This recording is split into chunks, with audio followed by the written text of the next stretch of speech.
नमस्कार लाडक्या बहिणींनो. आता व्हिडिओ बनवण्याचं एकच कारण आहे की सगळ्या लाडक्या बहिणींचा एकच प्रश्न आहे की माझी केवायसी होत नाहीये.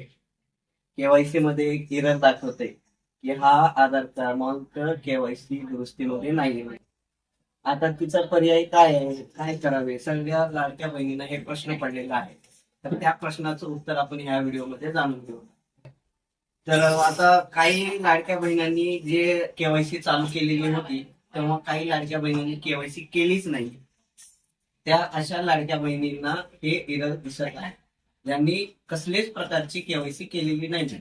आता तिचं सोल्युशन असं आहे की ज्या लाडक्या बहिणींनी ही केवायसी केलीच नाही, त्या लाडक्या बहिणी आपल्या जवळच्या अंगणवाडी सेविकाकडे व आपल्या तालुकास्तरीय महिला व बाल विकास विभागाकडे, नाहीतर पंचायती समिती, या तिन्ही ऑप्शन मार्फत कुठेही जाऊन आपले अर्ज व आपले विनंती अर्ज भरावे.